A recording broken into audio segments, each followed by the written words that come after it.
Assurer une transition agroécologique vers des systèmes agroalimentaires durables et résilients au Bénin, tel est l'objectif de l'atelier de sensibilisation organisé ce mercredi 11 décembre au Palais des Congrès de Cotonou. Initié par la GIZ dans le cadre du programme Prosilience, cet événement a rassemblé des décideurs politiques pour débattre des enjeux clés liés à l'agroécologie au Bénin. Les résultats obtenus dans le village d'intervention dans le département du Sud, de Colline, du Bogo et de Aliburi témoignent de l'engagement de tous. Cependant, malgré les efforts de différents projets et programmes mis en œuvre sous la tutelle du MAIP pour le renforcement de la transition agroécologique, il est important que les mesures incitatives soient également prises en faveur de l'agroécologie au Bénin. Le Bénin, à travers le ministère de l'Agriculture, de l'Élevage et de la Pêche, attache une importance particulière à la protection des sols et à la transition agroécologique.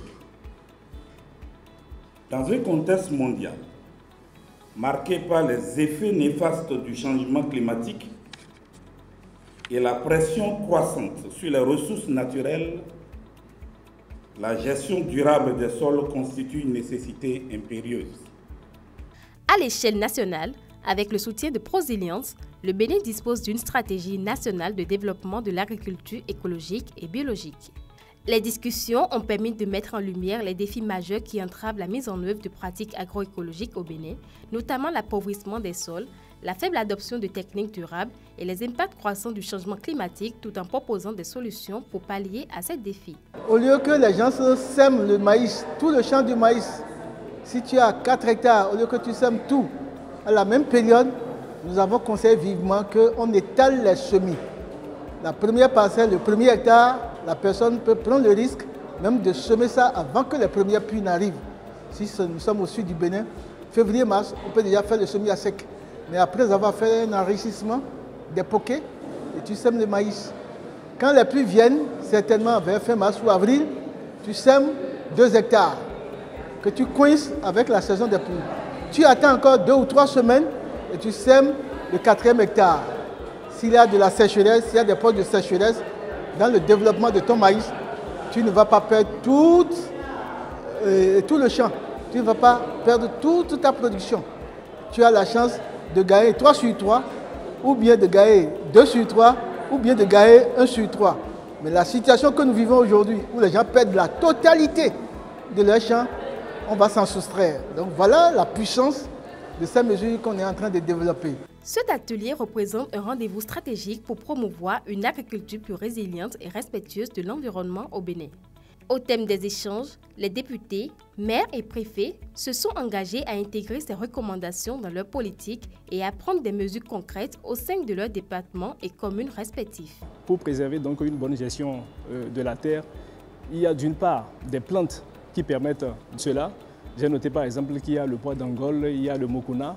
Il y a également des techniques culturelles, comme par exemple le labour perpendiculaire, qui permettent donc de préserver la terre, de permettre à la terre donc de garder toutes ses substances et de garder aussi sa fertilité. Donc cela a comme avantage de permettre une très bonne production, une production de qualité, et pour que l'alimentation donc puisse se faire de façon saine. Au sortir de cet atelier, je pense que ce qu'il y a lieu de faire, c'est qu'une fois retourné donc, dans mon département, puisque à cet atelier, il y a essentiellement eu des décideurs politiques, donc des députés, des préfets, des maires, des SE. Une fois retourné, c'est de faire en sorte donc, que toutes ces connaissances-là que nous avons acquises ici soient partagées au niveau départemental. Les acteurs se sont engagés. Je veux parler des maires, des députés, des ATDA, des DDAEP qui se sont engagés à poursuivre la sensibilisation au niveau des producteurs pour qu'ils puissent transformer leurs pratiques à pouvoir aller vers une réelle agroécologie pour sauver notre environnement, pour sauver le pays des changements climatiques observés. Mon rôle, c'est de pouvoir travailler à ce que la loi climat qui a été votée puisse être mise en pratique.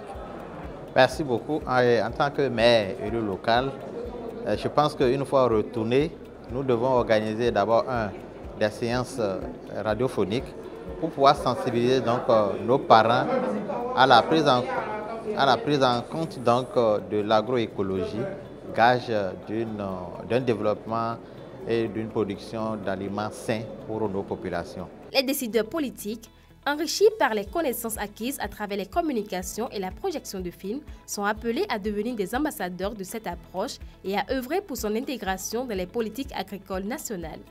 En initiant cette rencontre, la GIZ marque une fois encore son engagement en faveur d'une transition agroécologique au Bénin.